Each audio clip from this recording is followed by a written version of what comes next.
ರಾಜ್ಯದಲ್ಲಿ ಮುಂದುವರೆದ ಹೃದಯಾಘಾತದ ಮರಣ ಮೃದಂಗ. ಹುಲಿಯಾಯಿತು, ಕೋತಿಯಾಯಿತು, ಈಗ ಚಾಮರಾಜನಗರದಲ್ಲಿ ಚಿರತೆ ಸಾವು. ವಿಷವಿಕ್ಕಿ ಕೊಂದಿರೋ ಬಗ್ಗೆ ಅನುಮಾನ. ಮನೆ ಕಷ್ಟ ಪರಿಹಾರ ಮಾಡ್ತೀನಿ ಅಂತ ಮಹಿಳೆಗೆ ಲೈಂಗಿಕ ಕಿರುಕುಳ ನೀಡಿದ ಮೌಲ್ವಿ. ಈ ಎಲ್ಲ ಸುದ್ದಿಗಳನ್ನು ನೋಡೋಣ ಕರ್ನಾಟಕ ಟಾಪ್ 20ಯಲ್ಲಿ. ಬಾಗೇಪಲ್ಲಿ ಕಾಂಗ್ರೆಸ್ ಶಾಸಕ ಸುಬ್ಬಾರೆಡ್ಡಿ ಮನೆ ಮೇಲೆ ನಡೆದಿದ್ದ ಇಡಿ ದಾಳಿ ಮುಕ್ತಾಯಗೊಂಡಿದೆ.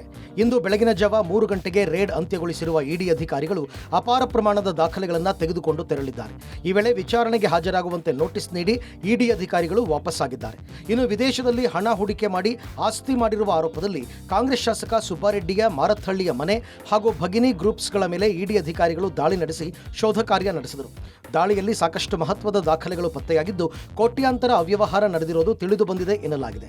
ಇನ್ನು ರಿಯಲ್ ಎಸ್ಟೇಟ್ನಲ್ಲಿ ಶಾಸಕ ಸುಬ್ಬಾರೆಡ್ಡಿ ಮತ್ತು ಕುಟುಂಬಸ್ಥರು ದೊಡ್ಡ ಮಟ್ಟದಲ್ಲಿ ವ್ಯವಹಾರವನ್ನು ನಡೆಸಿದ್ದಾರೆ ಎನ್ನಲಾಗಿದ್ದು ತಮ್ಮ ಕುಟುಂಬದವರ ಹೆಸರಿನಲ್ಲಿ ಜರ್ಮನಿ ಮತ್ತು ಮಲೇಷ್ಯಾದಲ್ಲಿ ಆಸ್ತಿ ಮಾಡಿರೋದಕ್ಕೆ ದಾಖಲೆಗಳು ಪತ್ತೆಯಾಗಿವೆ ಎನ್ನಲಾಗಿದೆ.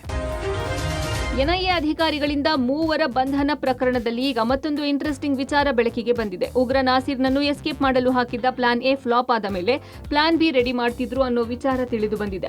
ಪರಪ್ಪನ ಅಗ್ರಹಾರ ಜೈಲಿನಲ್ಲಿರುವ ಉಗ್ರ ನಾಸೀರ್ನನ್ನ ಜೈಲಿನಿಂದ ಎಸ್ಕೇಪ್ ಮಾಡಿಸಲು ಪ್ಲಾನ್ ಮಾಡಿದ್ದ ಟೀಮ್ ಕಳೆದ 2 ವರ್ಷಗಳ ಹಿಂದೆ ಸಿಸಿಬಿ ಕೈಗೆ ಸಿಕ್ಕಿಬಿದ್ದಿದ್ರು.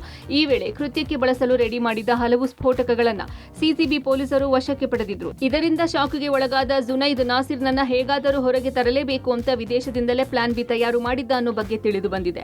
ನಾಸೀರ್ನನ್ನ ಹೊರತರಲು ಎಎಸ್ಐ ಚಾಂದ್ ಪಾಷಾ ಸೇರಿದಂತೆ ಮುಸ್ಲಿಂ ಯುವಕರ ಟೀಮ್ ಕಟ್ಟುವಂತೆ ಸೂಚಿಸಿದೆ ಎನ್ನಲಾಗಿದೆ. ಇದಕ್ಕೆ ಬೇಕಾದ ಹಣಕಾಸಿನ ನೆರವು ಕೂಡ ಅಲ್ಲಿಂದಲೇ ಮಾಡ್ತಿದ್ದ ಅನ್ನೋ ಸಂಗತಿಯೂ ಗೊತ್ತಾಗಿದೆ. ಇತ ಎಎಸ್ಐ ಚಾಂದ್ ಪಾಷಾ ವಿರುದ್ಧ ತನಿಖೆಗೆ ಪೊಲೀಸ್ ಕಮಿಷನರ್ ಸೀಮಂತ್ ಕುಮಾರ್ ಸಿಂಗ್ ಆದೇಶ ಕೂಡ ನೀಡಿದ್ದಾರೆ. ಆಲ್ರೆಡಿ ಪ್ರೆಸ್ ನೋಟ್ ಅದರ ಬಗ್ಗೆ ನಿಮಗೆ ಬಂದಿರಬಹುದು. ಎನ್ಐಎ ಅವರು ಕೊಟ್ಟಿದ್ದಾರೆ. ಸೇಮ್ ಪ್ರೆಸ್ ನೋಟ್ ಇದೆ, ಫ್ಯಾಕ್ಚುಯಲ್ ಅದೇ ಇದೆ. ಯಾಕಂದರೆ ಏಜೆನ್ಸಿ ಬಟ್ ನಮ್ಮ ಸ್ಟಾಫ್ ಅದರಲ್ಲಿದ್ದಾರೆ. ಅವ್ರ ಮೇಲೆ ಅವ್ರದ್ದು ರಿಪೋರ್ಟ್ ಬಂದ ಮೇಲೆ ನಾವು ಕ್ರಮ ತಗೊಳ್ತೀವಿ. ಇನ್ಕ್ವೈರಿನೂ ಮಾಡಬೇಕು ಮತ್ತು ಏನು ಕ್ರಮ ತಗೊಳ್ಬೇಕು ಅಂತ ಮಾಡ್ತೀವಿ. ರಾಜ್ಯದಲ್ಲಿ ದಿನೇ ದಿನೇ ಹೃದಯಾಘಾತಕ್ಕೆ ಸರಣಿ ಸಾವುಗಳು ಹೆಚ್ಚಾಗ್ತಾ ಇದೆ. ಇಂದು ಕೂಡ ರಾಜ್ಯದ ಹಲವೆಡೆ ಹಲವರು ಹೃದಯಾಘಾತದಿಂದ ಮೃತಪಟ್ಟಿದ್ದಾರೆ. ಬೆಳಗಾವಿಯಲ್ಲಿ ಹೃದಯಾಘಾತಕ್ಕೆ ಯೋಧ ಸಾವನ್ನಪ್ಪಿದ್ದಾರೆ. ರಜೆಗೆ ಊರಿಗೆ ಬಂದಿದ್ದ 37 ವರ್ಷದ ಯೋಧ ಇಬ್ರಾಹಿಂ ದೇವ್ಲಾಪುರ ಎದೆನೋವಿನಿಂದ ಕುಸಿದು ಬಿದ್ದು ಸಾವನ್ನಪ್ಪಿದ್ದಾರೆ. ಹಾವೇರಿಯ ಸಿಲಿಂಡರ್ ವಿತರಕ ಸುರೇಶ್ಗೆ ತಡರಾತ್ರಿ ಎದೆನೋವು ಕಾಣಿಸಿಕೊಂಡಿತ್ತು. ಆಸ್ಪತ್ರೆಗೆ ಕರೆದುಕೊಂಡು ಹೋಗುವಷ್ಟರಲ್ಲಿಯೇ ಸುರೇಶ್ ಸಾವನ್ನಪ್ಪಿದ್ದಾರೆ. ಕಲಬುರಗಿಯಲ್ಲಿ 38 ವರ್ಷದ ಶ್ರೀನಾಥ್ ಹಲಕರ್ಟಿ ಹೃದಯಾಘಾತದಿಂದ ಸಾವನ್ನಪ್ಪಿದ್ದಾರೆ. ಬೀದರ್ನಲ್ಲಿ ಅತಿಥಿ ಉಪನ್ಯಾಸಕ 48 ವರ್ಷದ ಡಾಕ್ಟರ್ ರವಿಕುಮಾರ್ ಹಠಾತ್ ಎದೆನೋವು ಕಾಣಿಸಿಕೊಂಡು ಸಾವಿಗೀಡಾಗಿದ್ದಾರೆ. ದಿನೇ ದಿನೇ ಸಾವಿನ ಸಂಖ್ಯೆ ಹೆಚ್ಚಾಗ್ತಾ ಇದ್ದು ಜನರಲ್ಲಿ ಆತಂಕ ಸೃಷ್ಟಿಸಿದೆ. ಹಾಸನ ಹೃದಯಾಘಾತ ಪ್ರಕರಣದ ವರದಿ ಸರ್ಕಾರದ ಕೈ ಸೇರಿದೆ. ಈ ವೇಳೆ 30% ಹೃದಯಾಘಾತಗಳು ಆಟೋ ಟ್ಯಾಕ್ಸಿ ಸೇರಿದಂತೆ ವಾಹನ ಚಾಲಕರಿಗೆ ಆಗ್ತಿವೆ ಎಂಬ ಅಂಶ ಹೊರಬಿದ್ದಿದ್ದು ಚಾಲಕರಲ್ಲಿ ಆತಂಕವನ್ನುಂಟು ಮಾಡಿದೆ. ಈ ಹಿನ್ನೆಲೆ ಆಟೋ ಅಸೋಸಿಯೇಷನ್ನವರು ಹೆಲ್ತ್ ಕ್ಯಾಂಪ್ ಮಾಡಲು ಮುಂದಾಗಿದ್ದಾರೆ. ಇಡೀ ರಾಜ್ಯದಲ್ಲಿ 8 ಲಕ್ಷಕ್ಕೂ ಹೆಚ್ಚು ಆಟೋ ಕ್ಯಾಬ್ ಡ್ರೈವರ್ಗಳಿದ್ದು ಬೆಂಗಳೂರು ಒಂದರಲ್ಲೇ 4 ಲಕ್ಷ ಜನ ಆಟೋ ಟ್ಯಾಕ್ಸಿ ಕ್ಯಾಬ್ ಡ್ರೈವರ್ಗಳಿದ್ದಾರೆ. ಈ ಚಾಲಕರಿಗೆ ಸರ್ಕಾರ ಸಂಘ ಸಂಸ್ಥೆಗಳ ಜೊತೆ ಮಾತನಾಡಿ ತಪಾಸಣೆ ಮಾಡ್ತೀವಿ ಎಂದಿದೆ. ಜೊತೆಗೆ ಆಟೋ ಅಸೋಸಿಯೇಷನ್ ಸಹ ಖಾಸಗಿ ಆಸ್ಪತ್ರೆಗಳ ಜೊತೆ ಮಾತನಾಡಿ ಪ್ರತಿ ತಿಂಗಳು ಹೆಲ್ತ್ ಕ್ಯಾಂಪ್ ಆಯೋಜಿಸಲು ಮುಂದಾಗಿದೆ. ಜೊತೆಗೆ ಹೃದಯಾಘಾತದಿಂದ ಮೃತಪಟ್ಟ ಆಟೋ ಚಾಲಕರಿಗೆ ಸರ್ಕಾರ ಪರಿಹಾರ ನೀಡಬೇಕು ಅಂತ ಆಗ್ರಹಿಸಿದ್ದಾರೆ. ಹುಲಿಗಳು ಕೋತಿಗಳ ಸಾವುಗಳಿಂದ ಸುದ್ದಿಯಾಗಿದ್ದ ಚಾಮರಾಜನಗರ ಮತ್ತೆ ಚಿರತೆಯ ಸಾವಿಗೆ ಸುದ್ದಿಯಾಗಿದೆ. ಚಾಮರಾಜನಗರ ತಾಲೂಕಿನ ಕೊತ್ತಲವಾಡಿ ಸಮೀಪ ಚಿರತೆಯ ಶವ ಪತ್ತೆಯಾಗಿದೆ.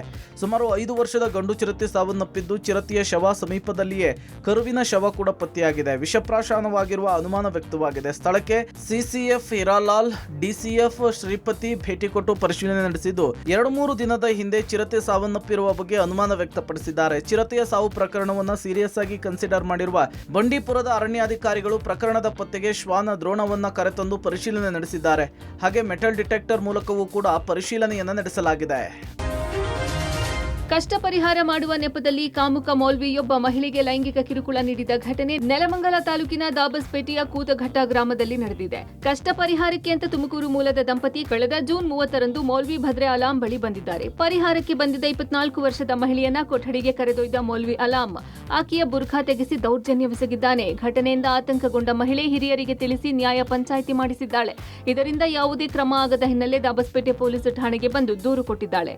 ಈ ಸಂಬಂಧ ಪ್ರಕರಣ ದಾಖಲಿಸಿಕೊಂಡ ದಾಬಸ್ಪೇಟೆ ಪೊಲೀಸರು ತನಿಖೆ ನಡೆಸುತ್ತಿದ್ದಾರೆ.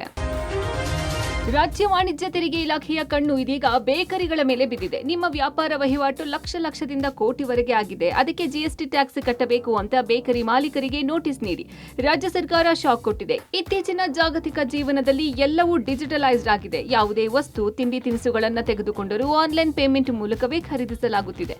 ಹೀಗೆ ಬೇಕರಿ ಕಾಂಡಿಮೆಂಟ್ಸ್ಗಳ ವ್ಯವಹಾರವನ್ನ ಗಮನಿಸಿರುವ ರಾಜ್ಯ ವಾಣಿಜ್ಯ ತೆರಿಗೆ ಇಲಾಖೆ ಬೇಕರಿ ಕಾಂಡಿಮೆಂಟ್ಸ್ಗಳಲ್ಲಿ ಲಕ್ಷ ವ್ಯವಹಾರ ನಡೆಯುತ್ತಿದೆ ಎಂದು ಟ್ಯಾಕ್ಸ್ ಕಟ್ಟುವಂತೆ ಬೇಕರಿ ಮಾಲೀಕರಿಗೆ ನೋಟಿಸ್ ನೀಡಿದೆ. ಒಬ್ಬೊಬ್ಬ ಬೇಕರಿ ಮಾಲೀಕರಿಗೆ 10, 20, 30 ಲಕ್ಷ ಟ್ಯಾಕ್ಸ್ ಕಟ್ಟುವಂತೆ ನೋಟಿಸ್ ಕೊಡಲಾಗಿದೆ. ನೋಟಿಸ್ ಕಂಡು ಆತಂಕಗೊಂಡ ಬೇಕರಿ ಮಾಲೀಕರು ಕಾರ್ಮಿಕ ಪರಿಷತ್ ಸಂಘದ ಬಳಿ ತಮ್ಮ ಅಳಲು ತೋಡಿಕೊಂಡಿದ್ದಾರೆ. ಸರ್ಕಾರದ ನಡೆಗೆ ಆಕ್ರೋಶಗೊಂಡ ಕಾರ್ಮಿಕ ಪರಿಷತ್ ಕೂಡಲೇ ನೋಟಿಸ್ ವಾಪಸ್ ಪಡೆಯುವಂತೆ ಒತ್ತಾಯಿಸಿದೆ. ನೋಟಿಸ್ ವಾಪಸ್ ಪಡೆಯದಿದ್ದಲ್ಲಿ ಉಗ್ರ ಹೋರಾಟ ಮಾಡುವುದಾಗಿ ಎಚ್ಚರಿಕೆಯನ್ನು ಸಹ ನೀಡಿದೆ. ಕಾಫಿನಾಡು ಚಿಕ್ಕಮಗಳೂರಿನ ದಶಕಗಳ ಕನಸು ಈಗ ನನಸಾಗಿದೆ. ಚಿಕ್ಕಮಗಳೂರಿನಿಂದ ತಿರುಪತಿ ರೈಲಿಗೆ ಕೇಂದ್ರ ಸಚಿವ ಬಿ ಸೋಮಣ್ಣ ಚಾಲನೆ ನೀಡಿದ್ದಾರೆ. ಚಿಕ್ಕಮಗಳೂರಿನಿಂದ ವಾರಕ್ಕೊಮ್ಮೆ ತಿರುಪತಿಗೆ ಈ ರೈಲು ಸಂಚಾರ ಮಾಡಲಿದೆ. ಬಾಳೆಕಂದು ಹೂಗಳಿಂದ ಅಲಂಕಾರಗೊಂಡಿದ್ದ ತಿರುಪತಿ ರೈಲಿಗೆ ಹಿರೇಮಗಳೂರಿನ ಲಕ್ಷ್ಮೀಬಾಯಿ ಎಂಬ ವೃದ್ಧೆ 3 ಬಾರಿ ಅಡ್ಡ ಬಿದ್ದು ನಮಸ್ಕಾರ ಮಾಡಿದ ದೃಶ್ಯ ಎಲ್ಲರ ಗಮನ ಸೆಳೆಯಿತು. ವರ್ಷಕ್ಕೆ 3-4 ಬಾರಿ ಹೋಗುವ ವೃದ್ಧೆ ಲಕ್ಷ್ಮೀಬಾಯಿ ಚಾಲನೆಗೂ ಮುನ್ನ ಚಿಕ್ಕಮಗಳೂರು ನಗರದ ಹಿರೇಮಗಳೂರು ಸಮೀಪದ ರೈಲು ನಿಲ್ದಾಣದಲ್ಲಿ ರೈಲಿಗೆ ನಮಸ್ಕಾರ ಮಾಡಿದ್ದಾಳೆ. ವೃದ್ಧೆ ಮಾತ್ರವಲ್ಲದೆ ಅನೇಕ ಮಂದಿ ರೈಲಿಗೆ ನಮಸ್ಕಾರ ಮಾಡಿ ಬಹುವರ್ಷಗಳ ಕನಸು ಈಗ ನೆರವೇರುತ್ತಿರುವುದಕ್ಕೆ ಸಂತಸ ವ್ಯಕ್ತಪಡಿಸಿದರು. ಗಗನಯಾತ್ರಿ ಕ್ಯಾಪ್ಟನ್ ಶುಭಾಂಶು ಶುಕ್ಲಾ ಮತ್ತು ಇತರ 3 ಗಗನಯಾತ್ರಿಗಳ ವಾಪಸ್ಸಿಗೆ ಮುಹೂರ್ತ ಫಿಕ್ಸ್ ಆಗಿದೆ. ಇದೇ ಜುಲೈ 14ರಂದು ಅಂತಾರಾಷ್ಟ್ರೀಯ ಬಾಹ್ಯಾಕಾಶ ನಿಲ್ದಾಣದಿಂದ ವಾಪಸ್ ಆಗಲಿದ್ದಾರೆ ಅಂತ ಹೇಳಿ ನಾಸಾ ಘೋಷಿಸಿದೆ. ಪೆಸಿಫಿಕ್ ಮಹಾಸಾಗರದ ಕ್ಯಾಲಿಫೋರ್ನಿಯಾ ಕರಾವಳಿಯ ಬಳಿ ಅನ್ಡಾಕಿಂಗ್ ಮಾಡಿದ ಕೆಲವು ಗಂಟೆಗಳ ನಂತರ ಸ್ಪ್ಲಾಶ್ ಡೌನ್ ನಿರೀಕ್ಷಿಸಲಾಗಿದೆ. ಭಾರತದ ಗಗನಯಾತ್ರಿ ಕ್ಯಾಪ್ಟನ್ ಶುಕ್ಲಾ ಐಎಸ್ಎಸ್ಗೆ ಭೇಟಿ ಕೊಟ್ಟ ಮೊದಲ ಭಾರತೀಯ ಗಗನಯಾತ್ರಿ ಎಂಬ ಹೆಗ್ಗಳಿಕೆಗೆ ಪಾತ್ರರಾಗಿದ್ದಾರೆ. ಗಗನಯಾತ್ರಿ ಶುಭಾಂಶು ಶುಕ್ಲಾ ಮತ್ತು ಅವರ ಆಕ್ಸಿಯಂ 4 ಸಿಬ್ಬಂದಿ ಐಎಸ್ಎಸ್ನಲ್ಲಿ 230 ಸೂರ್ಯೋದಯಗಳನ್ನು ವೀಕ್ಷಿಸಿದ್ದಾರೆ ಮತ್ತು ಕಕ್ಷೆಯ ಪ್ರಯೋಗಾಲಯದಲ್ಲಿ 2 ವಾರಗಳ ಕೊನೆಯಲ್ಲಿ ಬಾಹ್ಯಾಕಾಶದಲ್ಲಿ ಸುಮಾರು 100 ಲಕ್ಷ ಕಿಲೋಮೀಟರ್ ಪ್ರಯಾಣಿಸಿದ್ದಾರೆ. ಈ ಮೂಲಕ ಭೂಮಿಯ ಸುತ್ತ ಸುಮಾರು 230 ಕಕ್ಷೆಗಳನ್ನು ಪೂರ್ಣಗೊಳಿಸಿದ್ದಾರೆ. ಬಾಹ್ಯಾಕಾಶದಲ್ಲಿ ಬಯೋಮೆಡಿಕಲ್, ವಿಜ್ಞಾನ ಮತ್ತು ಸುಧಾರಿತ ವಸ್ತುಗಳು, ನರವಿಜ್ಞಾನ, ಕೃಷಿ ಮತ್ತು ಬಾಹ್ಯಾಕಾಶ ತಂತ್ರಜ್ಞಾನದಂಥ 60ಕ್ಕೂ ಹೆಚ್ಚು ಪ್ರಯೋಗಗಳನ್ನು ಪೂರ್ಣಗೊಳಿಸಿದ್ದಾರೆ.